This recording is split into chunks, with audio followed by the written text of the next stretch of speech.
I honestly didn't know why I did it. I mean, I just couldn't help myself. And what made you think it was gonna be all right? I mean, it was a good deal. I got it from Amazon. It was a return, so it was like, originally it was like $136, but I got it for $100. Never skimp on a tripod, Jay. I don't know what I was thinking. Oh my God, I was just, I was weak.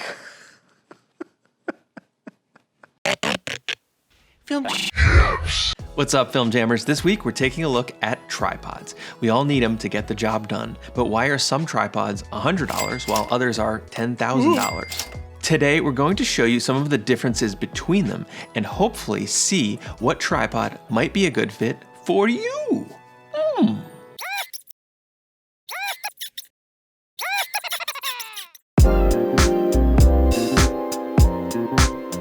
The first thing I always recommend to someone when they're looking for a tripod is to consider what you'll be using it for. What camera or cameras will be going on there?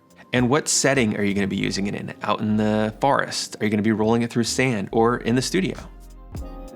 Do you want a tripod that could be used with a larger camera while also functioning with a smaller or DSLR style camera? Or do you just need something big and beefy and heavy duty to manage large cinema cameras and large zoom lenses? If you're only using your tripod for studio use, you likely won't need as heavy duty of a tripod as someone that uses it for traveling and out in the field more. Most tripods also have a weight limit designated by the manufacturer, so check to see what your camera plus lens plus your accessories weigh. You don't want to be too close to the maximum weight limit of any tripod system because it's not going to function as smoothly or as well. So make sure to weigh your camera package first to check that. So this video came about because Jay, one of our Film Jams crew members, saw a deal for a really cheap tripod for $100 online, and he purchased it. But when he got that tripod, it was virtually unusable for anything that he wanted to do with it. He wanted to do some smooth pans. Nope, couldn't do it. He wanted to balance his camera, but the tripod nearly fell over and dropped his camera on the ground. It was unstable. It had no controls to slide the camera forward or backwards. The clip to keep the tripod's legs together snapped the first time he used it. The other pieces are also plastic and don't look very durable. There's also no tension in the tilt. The list goes on. And it's really noisy, so when you raise it up, it sounds like there's almost marbles in the legs or something. Just imagine that on a quiet film set, or wedding, or funeral you're filming. Awkward. So Jay's going to return the tripod. Right, Jay?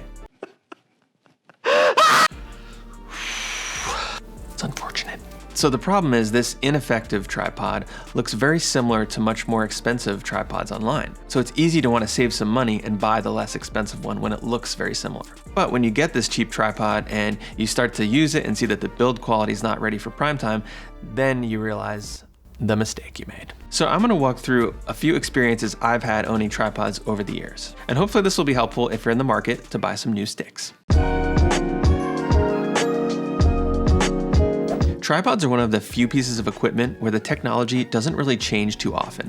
I still actually have my first Sachtler tripod that I bought nearly 20 years ago, and it still works on jobs and still gets rented out. That was a Sachtler DV4 II tripod with a 75mm ball head, and it cost me about $1,200. If you saw a picture of it online, it wouldn't look too different from the $100 tripod that Jay bought. But once you use it, it's a completely different experience from the other. You can smoothly pan, all of the pieces are made of solid or metal construction, and like I said, it's lasted nearly 20 years in the field. So if you spend a little more money on a quality tripod up front, chances are it's gonna last longer than that cheaper tripod for you. And if you rent your equipment out, a tripod with more solid construction will stand up to the rigors of renting more so than a cheaper, less durable tripod. My $1,200 Sachtler DV4 II tripod worked great for a long time, but after a while I started using larger cameras, larger lenses, and I needed something bigger to support those larger camera setups. I ended up getting another Sachtler, the Sachtler 18, and this tripod has a lot more functionality. Now it's almost $5,000 just for the Sachtler 18 head, but I see these used on eBay and Craigslist all the time for under $2,000, and that's where I picked mine up. These things are built like tanks, so you shouldn't really worry too much buying used, and it can save you a lot of money. With the Sachtler 18, the main features I bought it for are, it supports from 4 to 44 pounds, so I can use it with my smaller camera package as well as larger camera setups, and it makes it pretty versatile. It's got a 16-step counterbalance adjustment, so you can really fine-tune your balancing. This is really important to get those smooth pans and tilts. It's an industry standard piece of gear, so when people are renting gear, they often will put a Sachtler 18 on their camera list because they know what they're getting, and it'll work with a variety of different camera builds. Pan and tilt adjustments. In addition to the counterbalance adjustments, you also have 7 steps of pan and tilt drag. This lets you go from say 0 to 1 setting, really quick whip pans, to say the highest setting of 7 where you want a really slow, smooth pan. It also has some other nice features like storage for spare screws right on the tripod head, an illuminated leveling bubble for shooting in dark situations, and its carbon fiber construction makes it really lightweight compared to other tripods that are made of aluminum and much heavier. These are all really nice touches. So for me, when I add up the features and the versatility of the Sachtler 18 tripod, it made a lot of sense for me. It's made us more money as a rental item compared to any of our other tripods, and it's allowed me to shoot on everything from an Alexa Mini to a C300, an FS7, or a Blackmagic Pocket Cinema camera. It's a large investment, but a good tripod is probably something that's gonna last a lot longer than any camera that you purchase. Now, do you need a Sachtler 18 for your shooting style? Maybe, but there are a lot of other Sachtler tripods out there, including the Sachtler 10 tripod, which is a lot less money, has a few less features, and there are other brands like OConnor, which make really great tripods. I just picked up their 1040 head, which is really, really, really smooth, and they make great cinema production tripods. And in the more budget range, Manfrotto makes some really decent tripods under $1,000. We have a Manfrotto 503 head, and no, the pan and the tilt aren't as smooth as say the Sachtler or the OConnor, but they work and they're enough for a lot of jobs. For example, if you're shooting in the studio most of the time, or if you don't need a lot of pan, tilt, or balancing adjustments. Sometimes you just need a sturdy, firm object to stick your camera on. I think the main thing that I would recommend is just don't buy the cheapest tripod, the $100 tripod, the one that Jay bought. Because if you're gonna be doing any type of filmmaking with it, it's likely not gonna be enough. You're gonna wish that you had more tri and more pod.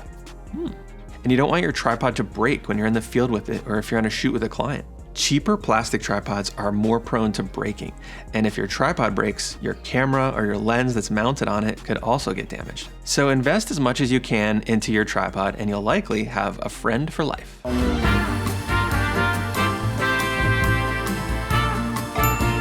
Jay might also be your friend.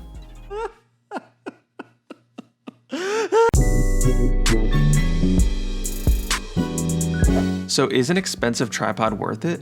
I have to say for us, it's a resounding yes. We've made money back on rentals from all of the tripods that we've purchased, and they've also been durable, working through hundreds of jobs, and hopefully they'll work on hundreds of more jobs. And the ability to get really smooth pans and tilts is something that I just couldn't get on a lesser quality tripod. There's lots of different tripods out there, so find the one that fits your needs. I highly recommend, if you can, trying out some different sets of sticks, different sizes, different brands, and see and find the one that works best for you and your shooting style.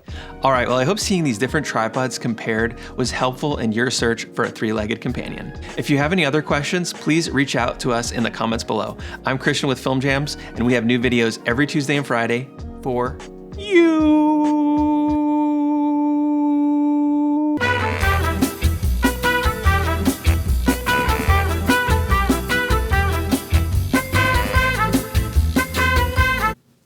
The apocalypse is happening out there. The cat flies through the window.